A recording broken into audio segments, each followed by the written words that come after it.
3 months after the extinction of the Devourers, Earth received an invitation that would have taken most species centuries to achieve. Full membership in the Galactic Assembly, with a seat on the Security Council. The offer bypassed all standard probationary periods, all requirements for technological sharing, all the usual bureaucracy. Director Kim Hana read the invitation carefully, then called her advisory council. Admiral Song Yuna, General Nam Kyung, and Counselor Bak Yoonji gathered in her office overlooking the rebuilt Space Force headquarters. "They are scared of us," Bak Yoonji said bluntly. She was a political strategist, skilled at reading between diplomatic lines. "This is not an honor. This is containment." "Agreed," Kim Hana said. "They want us inside their structure where they can watch us, control us, limit us. The question is, do we accept?" Song Yuna studied the terms of membership. Restrictions on military expansion, mandatory weapons inspections, required participation in joint operations under assembly oversight. "They are treating us like dangerous children." "We are dangerous," General Nam pointed out. "We just extinct an entire species in less than a week." "Of course they are scared." Kim Hana made her decision. "We accept, but we negotiate the terms. Earth will join the assembly, but as an equal partner, not a controlled asset." Ambassador Lee Soo-jin was chosen as Earth's first representative to the Galactic Assembly. She was a career diplomat, experienced in negotiation, fluent in multiple Earth languages. She arrived at the Assembly headquarters with clear instructions: be cooperative but firm. Accept no restrictions that would not apply to other member species. The reception was cold. Other delegates maintained physical distance. Conversation stopped when she entered rooms. One species requested a security escort whenever humans were present. Another proposed separate meeting chambers. Lee Soo-jin handled it with grace, but she reported back to Earth. "They are terrified of us. Some respect what we accomplished. Others want us expelled. The assembly is fracturing over the question of humanity." Officer Yang Nari, assigned as security chief for the human delegation, uncovered something disturbing. Several assembly members were forming a secret coalition, not to face external threats but specifically to counter humanity if they became aggressive. Plans included economic sanctions, diplomatic isolation, even discussions of preemptive military strikes. "They are planning to attack us before we attack them," Yang reported to Commander Ryu Jamin, the new captain of the Indomitable. "Even though we have given no indication of aggression." "Fear makes people stupid," Ryu said. "They see us as predators because we act like predators. They cannot understand that we only attack when threatened." Meanwhile, Earth continued developing its military, not because humans wanted war, but because preparation was instinctive. Admiral Song commissioned new ship classes with better engines, stronger weapons, improved defenses. Research continued into more advanced antimatter weapons, gravitational manipulation, and theoretical faster-than-light missiles. The Assembly saw this as proof of human aggression. Humanity saw it as common sense. The crisis came from an unexpected direction. A distress call arrived from a remote colony world, a member of the Assembly located far from the core systems. They were under attack by unknown raiders using hit-and-run tactics, devastating settlements and disappearing before defensive forces could respond. The Assembly Council debated sending relief, but their standard defensive doctrine required months to mobilize, transport, and deploy forces. The colony world did not have months. Casualties were mounting daily. Ambassador Lee Soo-jin made an offer. "Earth's fleet can be there in 3 weeks." The council chamber fell silent. Counselor Bak Yoonji, watching remotely from Earth, smiled. This was the moment. Accept human help and admit they needed humanity's aggressive tactics, or refuse and let innocents die to maintain political positions. After 6 hours of debate, the Assembly agreed. With conditions. Human forces must withdraw immediately after resolving the situation. No territorial claims. No permanent presence. Full oversight by Assembly observers. "Acceptable," Lee Soo-jin said. Commander Ryu Jamin led a task force of 20 ships to the embattled system. They arrived exactly 3 weeks later, while the Assembly's relief fleet was still mustering at their staging areas. The colony world was burning. Orbital stations were destroyed. Thousands were dead. Ryu assessed the situation quickly. The raiders were using asteroids as bases, striking from unexpected angles, hitting soft targets. Standard defensive doctrine would position ships in orbit and wait for attacks. That would take weeks to work and allow hundreds more deaths. Rue had a different plan. "We hunt them," he said simply. The human fleet split into small groups, each one shadowing a different asteroid field. They waited silently, sensors passive until the raiders emerged for their next strike. Then the humans pounced. The raiders had never faced this kind of response. They expected defenders to protect the planet. Instead, human ships attacked their bases, destroyed their supply lines, hunted them through the asteroid fields with ruthless efficiency. Within 5 days, the raiders were destroyed or scattered. The colony was saved, but Rue did not withdraw immediately. Instead, his ships patrolled the system for 2 additional weeks, ensuring the raiders did not return. They helped repair orbital defenses. They shared spare parts and technical expertise. They trained local forces in more aggressive defensive tactics. The colony world did not just thank humanity. They requested a permanent defensive partnership. News spread quickly through the assembly. Other colonies, other member worlds began contacting Earth quietly, not for protection in the assembly sense, but for military advisors, for training, for the knowledge of how to actually win fights instead of just surviving them. The assembly fractured further. Some members argued for embracing human tactics. Others insisted on maintaining traditional doctrines. A few suggested that the problem was not humanity, but the assembly's own weakness. Ambassador Velmoth surprisingly emerged as a moderate voice. He had studied humans extensively since first contact. He understood them better than most. He proposed a compromise. "We cannot control humanity," he told the council. "We cannot contain them. We can barely understand them. But we can learn from them. They are what we need to become if we want to survive in a galaxy with threats like the Devourers." The proposal was radical. A joint military academy where human tactics and assembly technology would merge, where species would learn not just to defend but to counterattack, where the goal was victory, not just survival. The debate lasted for months, but slowly, gradually, the assembly began to change. The species that survived by running were realizing they could not run forever. Eventually, you had to fight. And if you had to fight, you might as well fight to win. 1 year after first contact, the Galactic Military Academy officially opened. It was jointly administered by Earth and the Assembly, located on a neutral station at the edge of assembly space. The first class included recruits from 40 different species, all learning human concepts that seemed insane just a year ago. Aggressive defense, strategic offense, victory through enemy destruction. Admiral Song Yuna gave the opening address to an audience of alien cadets who had once viewed humanity as terrifying savages. "You came to Earth offering to teach us how to hide," she said. "We taught you how to fight. Neither approach alone is enough. True survival requires both.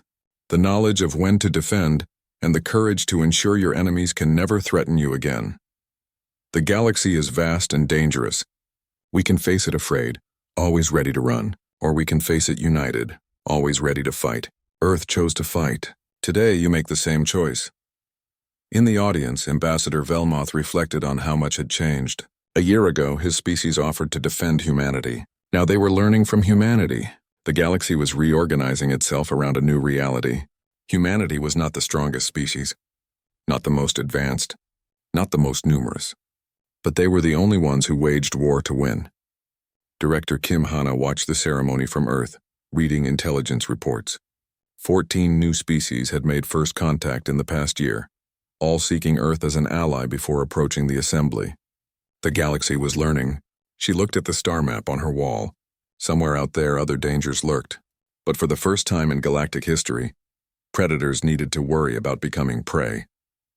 The humans were watching. The humans were ready. And the humans would never, ever just defend. The alien ships arrived on a Tuesday morning, appearing in Earth's orbit without warning. 3 massive vessels, each one larger than any human structure ever built, hung in space like silver moons. The world held its breath as the first message came through. "People of Earth, we are the Galactic Assembly. We come in peace, bearing urgent news." Captain Park Daeho stood in the command center of the Space Force headquarters, watching the translation scroll across his screen. Around him, dozens of officers and technicians worked frantically, trying to understand what was happening.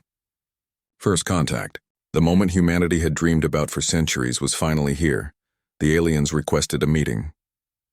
Director Kim Hana, head of Earth's Unified Defense Council, agreed immediately. Within hours, a delegation descended to the United Nations building in New York.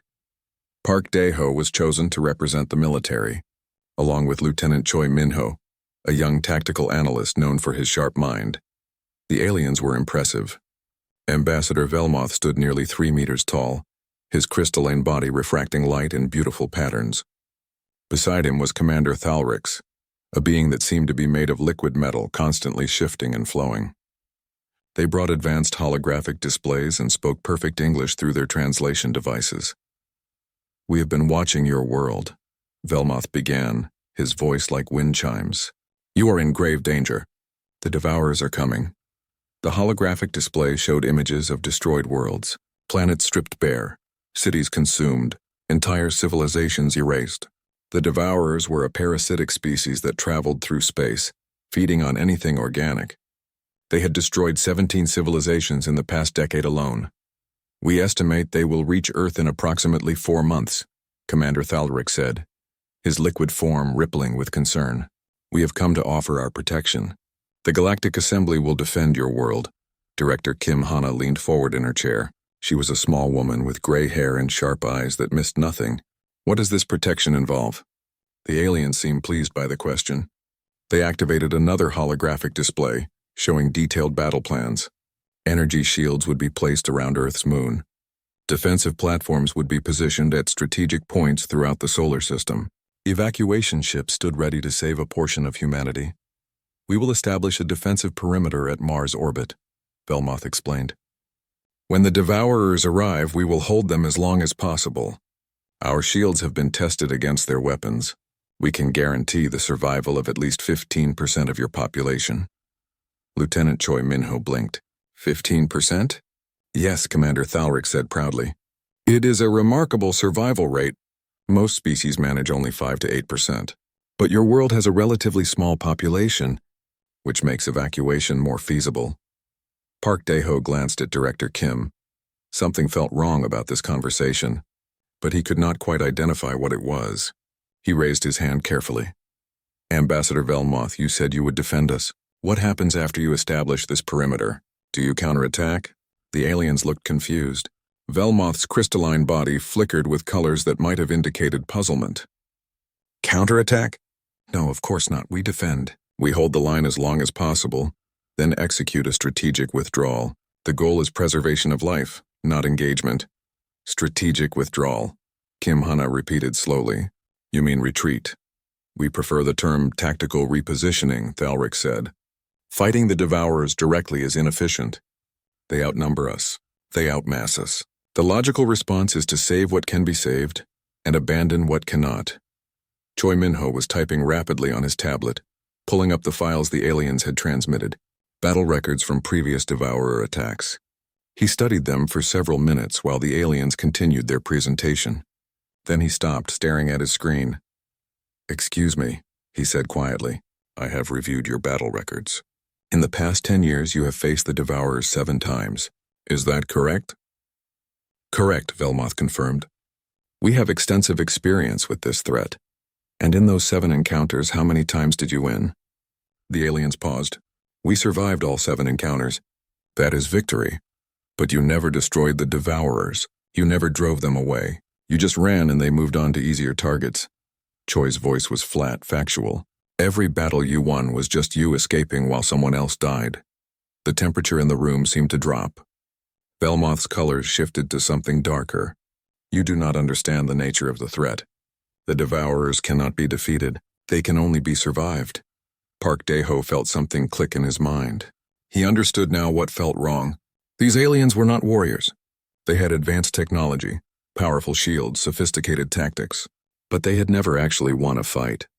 They were professional survivors, not soldiers. Director Kim Hana stood up. She walked to the holographic display showing the evacuation plans. The lottery system that would determine which humans lived and which died. The colony ships that would carry survivors to distant worlds. The carefully calculated retreat routes. She started to laugh. It began as a small chuckle, but it grew. Park Dae-ho tried to maintain his composure, but he felt his own lips twitching. Choi Min-ho made a sound that might have been a cough or a suppressed giggle. Within seconds, the entire human delegation was struggling not to laugh out loud. I apologize, Kim Hana said, wiping her eyes. I am not laughing at you, Ambassador. I am laughing at the situation. You came here to teach us how to run away. We came to save your species, Velmoth said, clearly offended. We offer you proven strategies, tested defenses, the wisdom of civilizations far older than yours. And you mock us? Park Dae-ho stood up, trying to be diplomatic. Ambassador, we appreciate your concern, truly. But I think there has been a fundamental misunderstanding here. What misunderstanding? Thalrix demanded. You think we need to be defended, Park Dae-ho said. You think we need to learn how to hide, how to run, how to survive by abandoning our home. But that is not who we are. That has never been who we are. Kim Hana pulled up her own holographic display. Earth's military history appeared. Thousands of years of warfare displayed in compressed data. We have been fighting since before we could write. We have fought each other for every inch of this planet. We have created weapons that could destroy our entire world dozens of times over. We have developed strategies not for survival but for total victory. That is barbaric, Velmoth said. Maybe. Kim Hana agreed. But it is effective. You came here thinking we were like you, thinking we would be grateful to learn how to retreat with style. But humans do not fight to survive, Ambassador. We fight to win. The meeting ended badly. The aliens left confused and insulted. They transmitted their formal offer to the United Nations and waited for Earth's response. They expected gratitude. They expected desperation. Instead, 3 days later, they received a message from Director Kim Hana. Thank you for your offer of protection. We respectfully decline. Earth will defend itself. The aliens thought humans were committing suicide. They did not yet understand what they had encountered. They had offered to teach humans how to survive. Humans were about to teach them how to win. The pursuit continued past the Kuiper Belt, beyond the edge of what humans considered their solar system. The Devourer fleet was fragmenting, individual ships breaking formation in desperate attempts to escape. They had never run from prey before.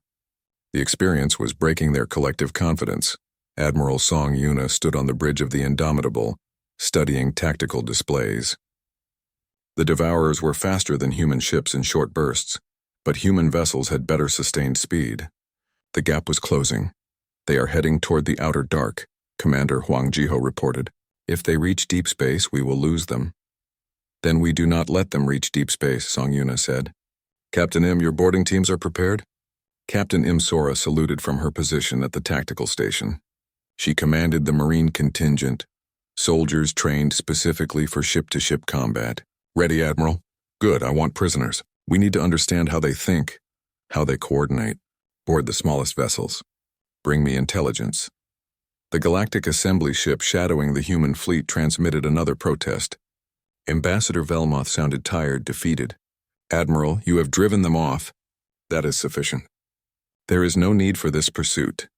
They came to consume us, Song Yuna replied coldly, to make humanity extinct. We are returning the favor. Lieutenant Shin Haru worked frantically at his station analyzing data from the combat. He was an intelligence officer, trained to find patterns in chaos. Something about the Devourer behavior bothered him. They moved in perfect coordination even when panicking. They shared damage across multiple vessels as if distributing the impact.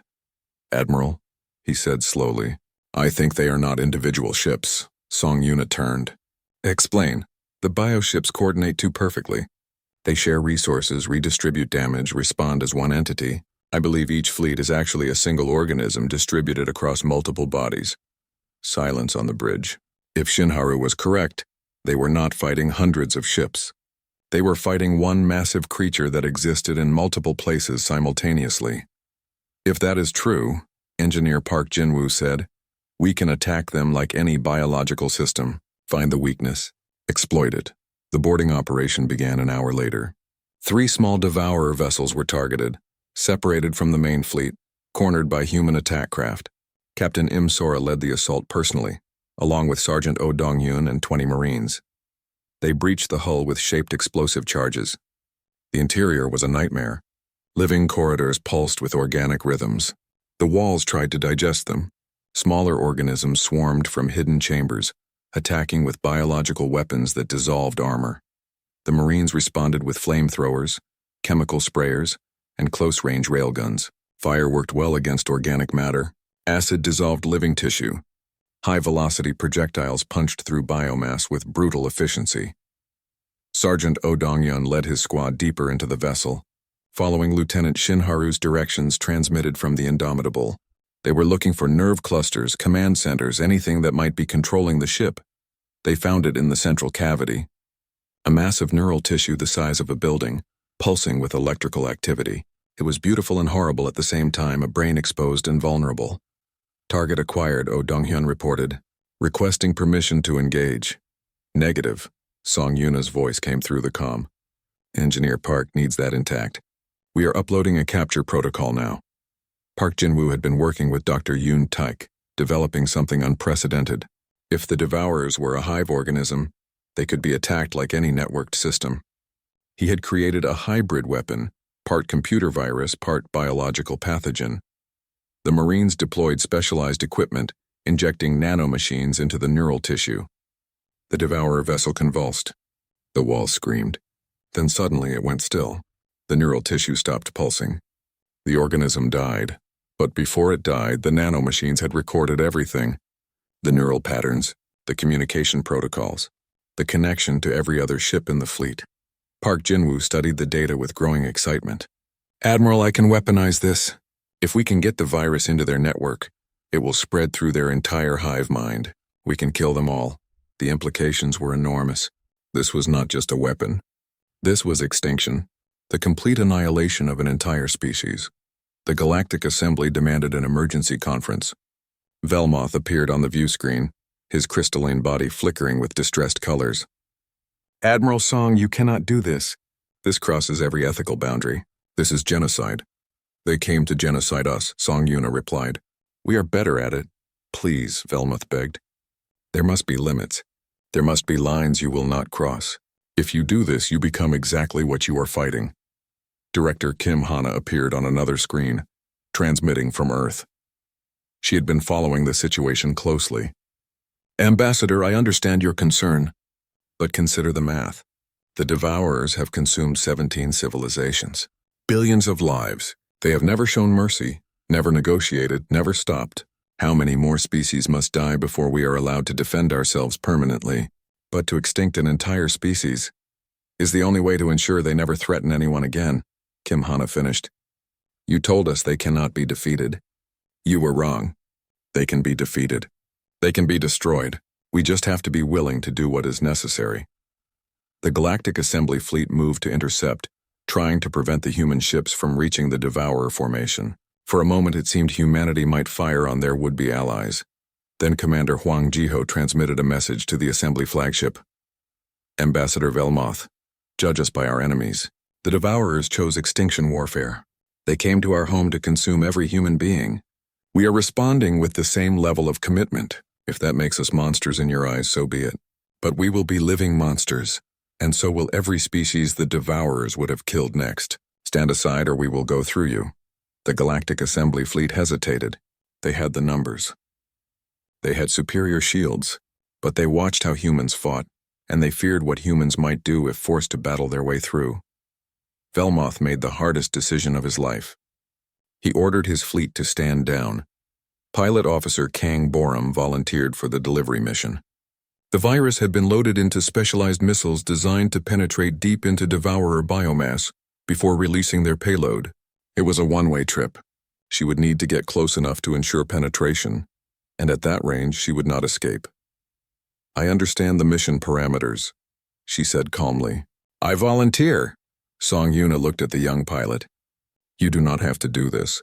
We can find another way. No, Admiral, this is the way. One pilot, one mission to save everyone. That is an acceptable trade.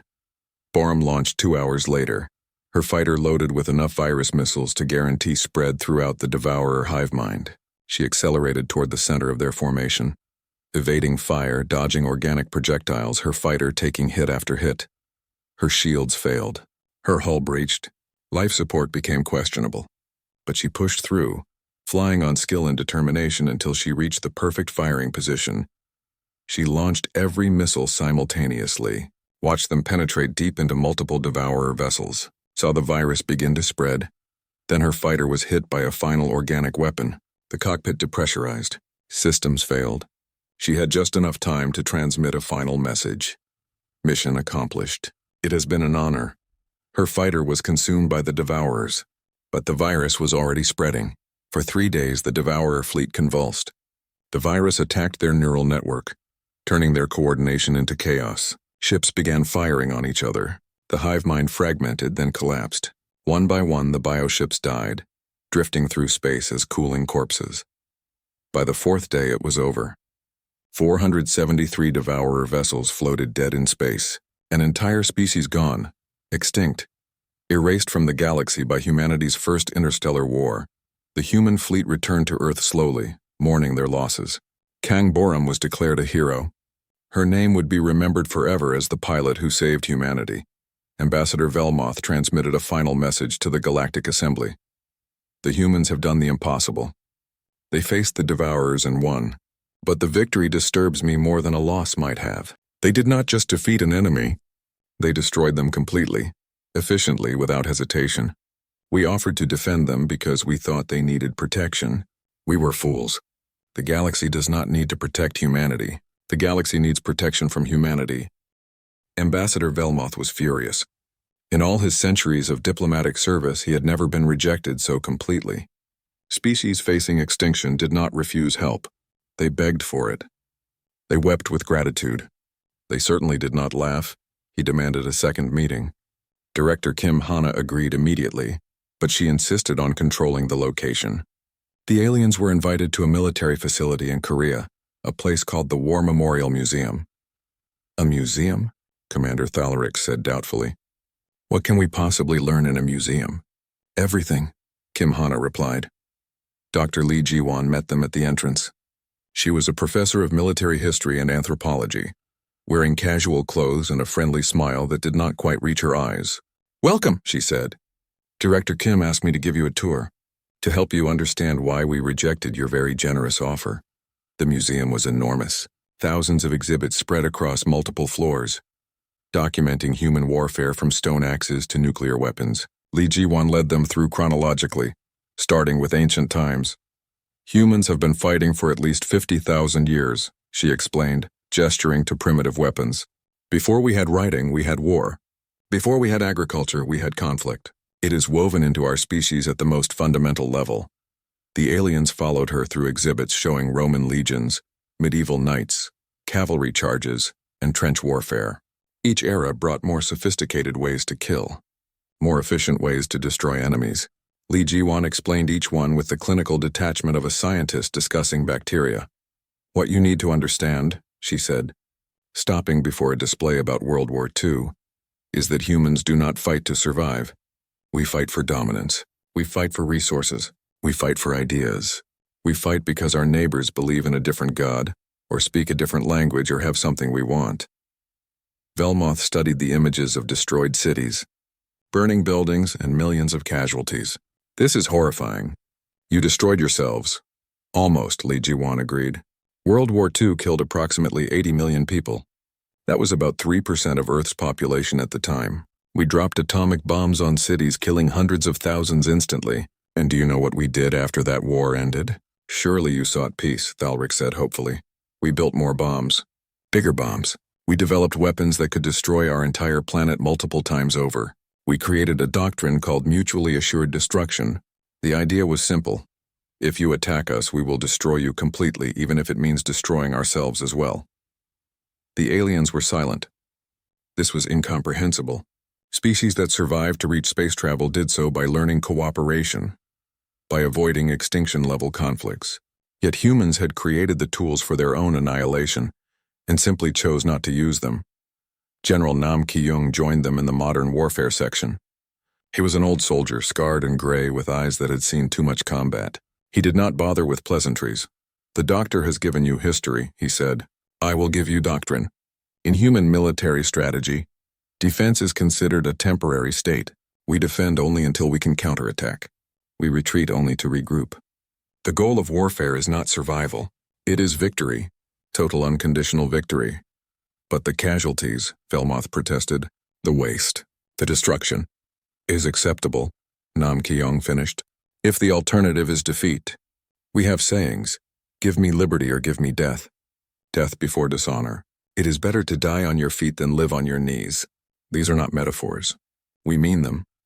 He pulled up tactical displays showing modern military operations.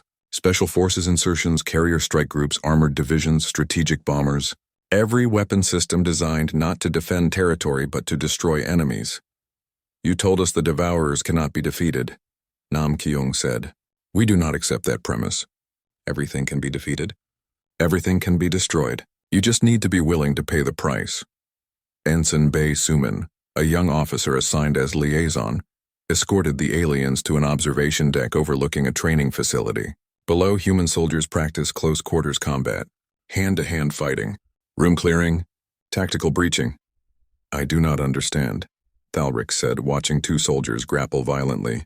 Why train for physical combat? Modern warfare is conducted at range with energy weapons and missiles. That's true, Bae Suman said. But sometimes you need to board an enemy ship. Sometimes you need to clear a bunker. Sometimes the enemy is right in front of you and technology fails and all you have left is violence. Boarding enemy ships?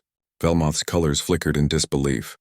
You would deliberately enter an enemy vessel during combat? If necessary, yes.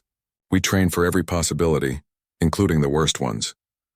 The aliens watched as the soldiers moved through mock battle scenarios. There was a brutal efficiency to it, a comfort with violence that went beyond mere training. These humans had made war into an art form, refined over millennia of practice. Dr. Lee Jiwon returned for the final part of the tour. She brought them to a quiet room with a single display screen.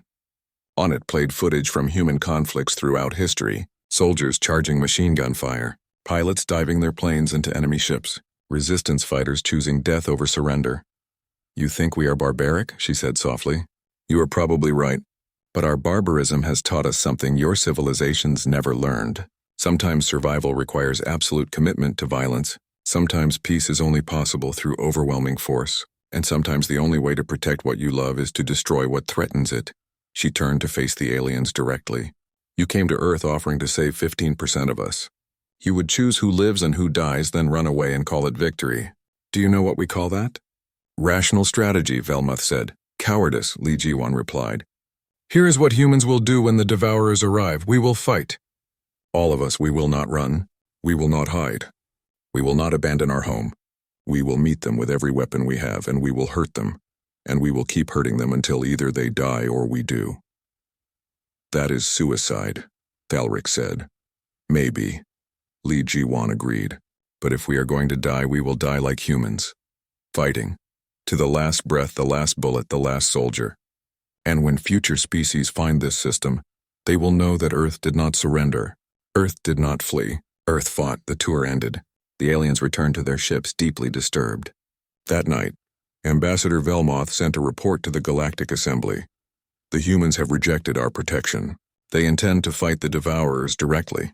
I believe this is suicide, but I am beginning to understand their perspective. These are not rational beings guided by survival instinct. These are warriors who have practiced violence for their entire evolutionary history. I do not know if they can defeat the Devourers, but I suspect the Devourers are about to face something they have never encountered before. Prey that refuses to be prey. The Assembly read the report with concern, but they took no action. The humans had made their choice. In 3 months, the Devourers would arrive, and the galaxy would see if human arrogance was justified or if Earth would become the 18th world consumed. The Devourer fleet dropped out of faster-than-light travel at the edge of the solar system, 3 weeks ahead of schedule. Hundreds of bioships, each one a living organism kilometers long, emerged into real space like a swarm of locusts. They had been traveling for months, drawn by the electromagnetic signatures of an inhabited world. Earth. Admiral Song Yuna watched the sensor readings from the bridge of the ESS Indomitable, humanity's first true warship. She was calm, almost serene. This was the moment she had trained for her entire career. Around her, officers worked their stations with practiced efficiency. How many? She asked. 473 confirmed contacts, the sensor officer reported. Mass displacement suggests these are capital-class vessels. They outnumber our fleet 10 to 1. Good, Song Yuna said. More targets. The Galactic Assembly fleet was positioned at Mars orbit, exactly where their defensive doctrine required. Energy shields powered up. Defensive platforms came online. Evacuation ships stood ready. Ambassador Velmoth transmitted to the human fleet, trying one last time to convince them to fall back to the defensive line. Admiral Song, please reconsider. Your current position is too exposed. Fall back to Mars, let our shields protect you. Song Yuna smiled. The human fleet was positioned at Jupiter's orbit, far ahead of the alien defensive line. Every ship was on an intercept course with the incoming Devourers. Weapons armed, engines at maximum power. Negative, Ambassador. We are exactly where we need to be. The Devourers broadcast their standard message. It came through on all frequencies in all languages, transmitted directly into the minds of everyone who heard it. It was a psychic scream of hunger and dominance. Surrender. Be consumed. Resistance brings only suffering. Submit, and the pain will be brief. The message had never been answered before. Every species either fled in terror or died in silence. The Devourers expected the same from these new prey. Instead, Admiral Song Yuna responded, "This is Admiral Song Yuna of the Earth Space Force. You have entered sovereign space without permission. You have threatened the people of Earth. You have exactly 5 minutes to power down your vessels and prepare to be boarded. Failure to comply will result in your complete destruction. This is your only warning. Silence." Then the Devourers laughed. It was not a sound but a feeling, transmitted psychically. Amusement, contempt, the absolute certainty of predators who had never known defeat. 5 minutes passed. "All ships," Song Yuna said quietly. "Weapons free. Rules of engagement. Destroy everything." Pilot Officer Kang Borum led the first strike. Her Raptor squadron consisted of 40 small, fast attack craft, each one carrying experimental weapons that theoretical physicists had said were impossible to build. Antimatter torpedoes. The Raptors accelerated to attack speed, moving so fast they blurred on sensors. The Devourers noticed them but were not concerned. They had faced attack craft before, small vessels with energy weapons that barely scratched their organic hulls. Borum locked onto the lead Devourer vessel and fired. The torpedo was small, no larger than a human torso. It crossed the distance in seconds, penetrated the bioship's outer membrane, and detonated. Matter met antimatter. The explosion released energy equivalent to a nuclear weapon, but concentrated into a space the size of a building. The Devourer vessel simply ceased to exist, replaced by an expanding sphere of gamma radiation. Borum's squadron fired again. And again. 7 massive Devourer capital ships vanished in blinding flashes of light before the swarm could react. The Galactic Assembly fleet watched in shock.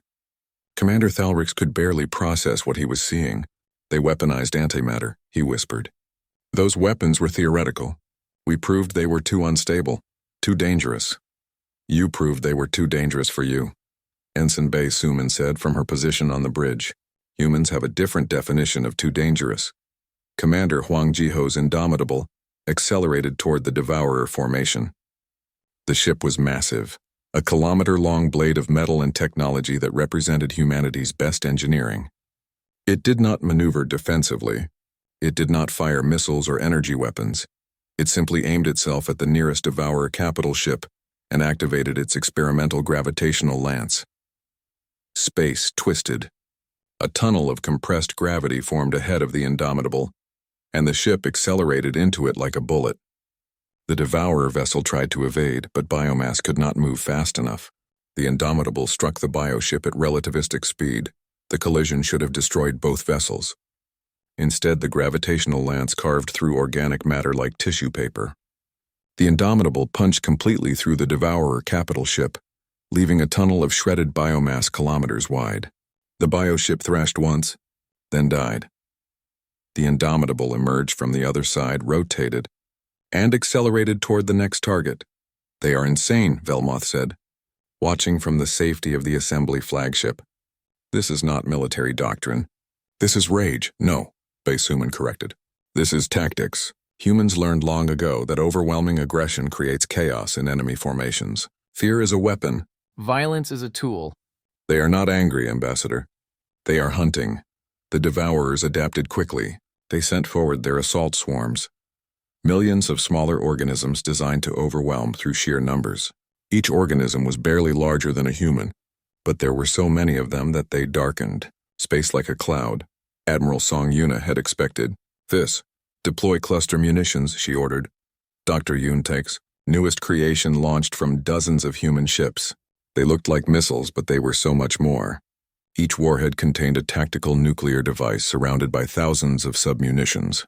When they detonated in the swarm, the effect was devastating. Nuclear fire bloomed in the void. Each explosion vaporized thousands of devourer organisms instantly. The electromagnetic pulse disrupted their coordination. The radiation poisoned their biology. The shockwaves turned them into debris. Dozens of nuclear weapons detonated in carefully calculated patterns, turning the assault swarm into an expanding field of dead organisms. The Galactic Assembly observers could not speak. They had laws against nuclear weapons in space. Treaties older than human civilization forbade their use, yet here were humans deploying them as casual battlefield weapons, as if atomic fire was just another tool in their arsenal. The Devourers had never experienced this level of violence. For the first time in their species' history, they faced prey that matched their aggression and exceeded their willingness to sacrifice. After 6 hours of continuous combat, something unprecedented happened.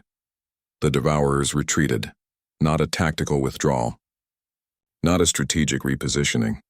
They ran, fled in panic, abandoned their formation and scattered, trying to escape the small, vicious ships that hunted them through the void. Ambassador Velmoth expected the humans to celebrate, to claim victory and tend their wounded, to do what any rational species would do after driving off a superior force. Instead, Admiral Song Yuna gave an order that would echo through galactic history. All ships, pursue and destroy. No survivors. Hunt them down. Kill them all. The human fleet accelerated, chasing the fleeing Devourers deeper into the solar system. Not satisfied with survival, not content with victory, demanding annihilation. The Galactic Assembly fleet watched in silence as humanity revealed its true nature. These were not defenders. These were not survivors. These were killers, efficient and merciless, and they would not stop until every devourer was dead. Velmoth finally understood what Dr. Li Jiwan had tried to tell him. Humans did not fight to survive. They fought to win, and winning meant the complete destruction of everything that threatened them. The hunt had begun.